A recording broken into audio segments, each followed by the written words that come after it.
Thưa quý vị, trong thời gian chưa đầy 2 tuần thì một video trên YouTube đã đạt được lượng người xem là lên đến 2,8 triệu. Điều thú vị là video này lại không phải là của ca sĩ nổi tiếng hot boy hay là hot girl nào, mà là của anh Dan Hauer, một người Mỹ đang dạy tiếng Anh ở Hà Nội. Với tựa đề Khi người Mỹ nghe tiếng Anh của người Việt, video đã chỉ ra một số lỗi phát âm tiếng Anh thường gặp, kể cả ở người học có trình độ cao.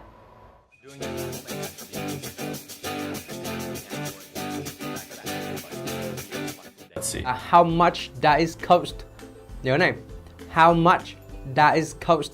How much that is cost? How much dice cups? No, he's trying to say how much does it cost? Oh, that's not what I heard. All right. I'm deeply into you. I'm deeply into you. I'm definitely into you. Is that what you got? Well, yeah, I mean, she's almost saying doubly, but yeah. She's trying to say I'm deeply into you. Oh. Really? Upon your birthday, dreams and wishes come true. June 10th? Hong Jong. I don't know. She's trying to say I hope all your birthday dreams and wishes come true. Really? Vâng, thưa quý vị, video này thực sự là khiến cho Cẩm Tú và có lẽ là không ít người xem khác cũng cảm thấy khá là hoang mang và hơi mất tự tin vào khả năng nói tiếng Anh của mình, vì thấy rằng là việc phát âm tiếng Anh sao mà khó, sao mà phức tạp quá. Học tiếng Anh bao lâu mà phát âm người bản ngữ lại nghe không hiểu thì thật là nản, đúng không quý vị? Và rất là may mắn là ngày hôm nay thì có một người bạn của chúng tôi là anh Neil Mann, là giảng viên tiếng Anh tại Hội đồng Anh thành phố Hồ Chí Minh, đã đến tham gia một cuộc trò chuyện về nỗi ám ảnh phát âm tiếng Anh, cũng như là góp vài lời khuyên để chúng ta có thể hoàn thiện kỹ năng này. Good morning, Mr. Mann. Welcome and thank you for joining us for this talk about English pronunciation. Thank you. A pleasure to be here. So could you introduce yourself to our audience?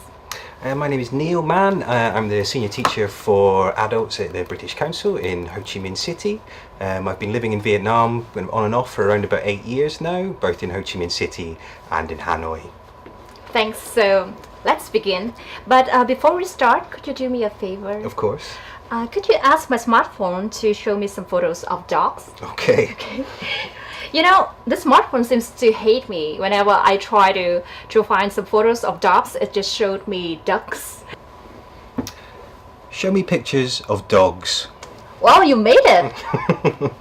I'm pleased. If I'm presenting myself as the expert, I hope I can get some of these ones right. Well, yeah, that's amazing because, you know, I never thought that I would have problems pronouncing such, simple words such as dogs and ducks, ships and sheeps.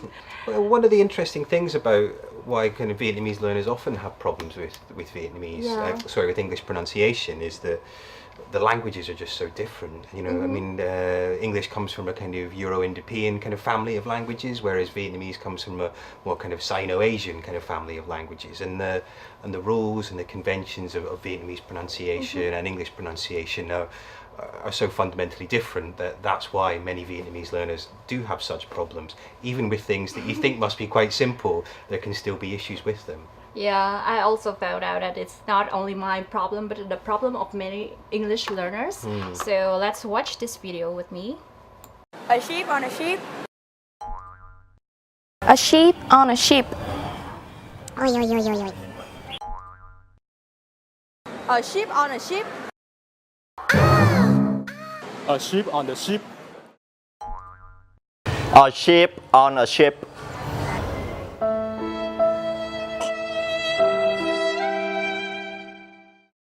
A sheep on a ship. I love your duck. I love your ducks. I love your dogs. I love your ducks. 3 trees. 3 trees. 3 trees. 3 trees.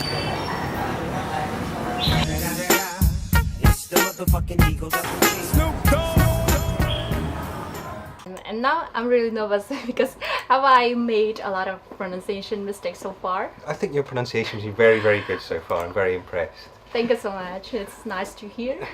If we think about, some of the examples in those videos, so for example our sheep and our ship sound, that's a very common error for some Vietnamese learners when we're talking about things like the length of the vowel sounds. So when we have the sheep with our kind of wide mouth and our extended sound there versus the ship with a very, very short sound that we have there. Like ships and sheep. Exactly, with that nice kind of smile as you do it as well, for the kind of lots of teeth and a big long sound there for sheep. The other interesting one is the ducks and the dogs one. The two final sounds are the issue there, which is again is a very common problem for Vietnamese learners. But one of the issues there is that the g and the k sounds are paired phonemes, so we express those sounds exactly the same way in our mouth. The only difference is how much air we're pushing out. So when we say ducks, we're pushing out a little bit of air. When we're saying dogs, no particular air is coming out there. So just small changes in the way that Vietnamese learners say some of these sounds can have a really big difference. So what do you think it's about English pronunciation that makes it so difficult for learners?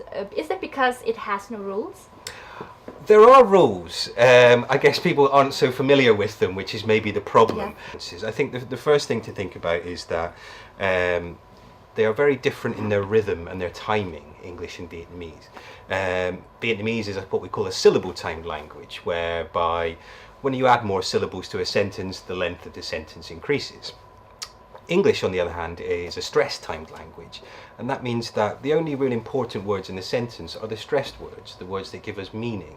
So that can be one of the big differences and why some Vietnamese learners don't sound very natural when they speak, because they're stressing every single syllable in a sentence. And for a native speaker, that sounds a bit strange. But how important is the correct pronunciation? You know, my smartphone may misunderstand what I said, but would you and other native speakers still understand if I use the wrong sound or I stress the wrong words? I think a lot of it is to do with familiarity. So for me, I've lived in Vietnam a long time. I'm very familiar with some of the problems that Vietnamese learners have. So I think I would be quite happy or be able to understand most of the things that most learners say. But I think a lot of the reason that learners, and particularly Vietnamese learners, are keen to learn English is for things like going to study abroad or working in an international environment. Now, in those kind of places, people who are listening to Vietnamese learners aren't going to be so familiar with their mistakes. So that's kind of when it can cause problems. The kind of small errors in pronunciation can have a big effect on communication. But there are quite a lot of differences in terms of some of the sounds that we produce, the phonemes we would call them. Another aspect of kind of Vietnamese pronunciation that is a frequent area is what we call final sounds. Vietnamese tends to aspirate or produce the clearest sounds at the beginnings of words, whereas English will often produce the clearest sounds towards the end of the words. So I think if you were to ask any teacher of English in Vietnam what the most kind of common problem that Vietnamese learners have, they would probably say something like the final sounds on words, particularly when we're thinking about third person S's. So when we say, for example, he needs or she wants, that's probably the most common error for Vietnamese learners, is not making that final sounds in words clear. Well, some of us, Vietnamese, have pointed out that English has been spoken in many accents around the world. Like Indian people have their own way to pronounce some English words, and so as Singaporean people, like, have you ever heard of Hinglish, Singlish, or Spanglish, or something like that? Fui al store a comprar some bananas, pero ya estaban sold out.一杯地西燒大特包。嗱，不用啦，都要咩 ？Crazy 我老嘅，不用咪叫媽媽得啦。喂，都媽得咩？講媽得啦，那要咩？係啦，要不Hello, my name is Anbu and welcome to my YouTube channel. Today I wanted to, introduce the Indian accent to you. I think for us, especially for someone like me who's very interested in languages and the field of language study, that the whole, the Singlish, the Vinglish, the Spanglish, all these things, is fascinating. Yeah. I mean, languages are living things. You know, they evolve and they change over time, and often become completely different over the space of, you know, of a few generations. One of the kind of great things about working in the kind of English language field is that you get to see this kind of evolution. And having been in Vietnam for around about 8 years now, the kind of difference in the kind of levels of English that people are using and the kind of everyday use of English really has changed. And one of the kind of interesting aspects of this is how much kind of technology and business have kind of started to have more kind of English being used in those fields in Vietnam. It's a great thing. I mean, why not? It's a kind of, I think it just kind of shows that Vietnam and Vietnamese people in particular have embraced English, and they see the value in using it, and they want to develop them. And you know, English is not a closed book. You know, the English is kind of changed by all the places that it's. And I'm sure, you know, in a few generations' time, if the enthusiasm for English continues in Vietnam, we will definitely be recognising Vinglish as a real thing. Yeah. I think language is fundamentally about communication. So can you get your message across to another person? And that's really what it boils down to, I think. So specifically Vietnamese ways of pronouncing things, of putting together grammar or things like that, if they're being used between two people who understand, that's fine. The only kind of issues you have is when you go kind of beyond that environment and you're trying to use words that only work within Vietnam in a kind of slightly more kind of international context. Again, common mistake. So we think about the first guy that we saw, how much does it cost? So we talked about making sure that we had that final sound with the S there. And then that kind of lack of connected speech that we might have. I think more of a kind of fundamental problem with production of specific sounds, I think, and that made it very, very difficult to understand.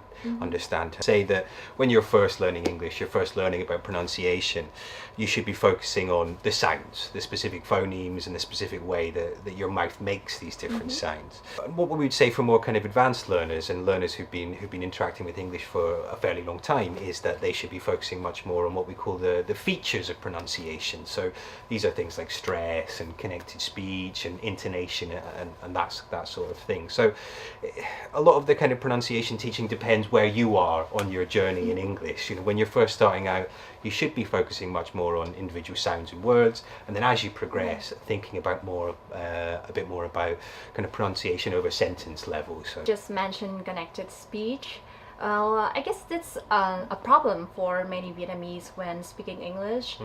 So you know, we don't have this kind of connected speech in Vietnam, so it's really hard for us. So, but do we still can be understood if we speak English without using connected speech? Yes, I mean, of course, if you're careful with your speaking and you're producing things very kind of accurately, of course you'll be understood. Like we said, it's all about that kind of communication of message. But I think a lot of the desires of Vietnamese students are around sounding native level, I'd call it. And connected speech is a kind of fundamental aspect of speaking English. I mean, if I was to give you an example, so if I said something like da-da, da-da, now within just on its own there, that doesn't make any sense whatsoever. It has no particular meaning. But the sounds that we're producing there, if I put them into a sentence and I said, I'm going to the park, I'm going to the park. Now what we've got there is examples of how we link things together, and how we also use words that are stressed, in this sentence going park, and words that are not stressed, to and the, which we'd say very quickly and we'd connect together as much as we could. I think that whenever we are not sure, we should play it safe and not use connected speech. I think it's not so much if you're not sure. I mean, I think it more big to do with kind of how confident you are with the language. I think you meet plenty of people who have had no kind of formal learning, who just kind of pick things up through lots of interaction with foreigners, with native speakers, and they have fantastic examples of connected speech and weak forms and intonation. But if you were to ask them to, for example, do a grammar test, they would be not very kind of confident and wouldn't be so successful with that. So I think if you know, when you're starting out learning English, try as much as you can to understand how these things work. And be confident. And again, it doesn't matter if you're making any mistakes. As long as you're trying, as long as you're getting your message across, that's really the key when it comes to pronunciation, I think. So I guess here comes the part that all of us are looking forward to. Can you give us some advice to improve our English pronunciation? I think there's a few aspects to this, and maybe the first one, which I think is an issue for a lot of Vietnamese learners, is the confidence issue. A lot of them kind of think that English is difficult and I'll never learn this and I need to just be very precise when I'm using my language. But that's really not the case. I mean, we want our learners and our students to be as confident as possible and not worry about making mistakes.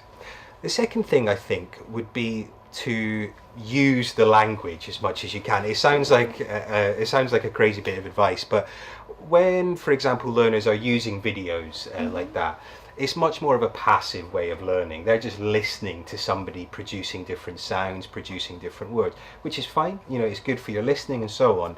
But when you're learning in that passive way, just listening, you're not producing anything. You're not being an active learner. So what we need to think about with pronunciation is trying to actually produce the sounds as often as possible and to interact with somebody else in English as much as possible. And maybe kind of 5 or 10 years ago, it would have been very difficult to find people to practice with in English.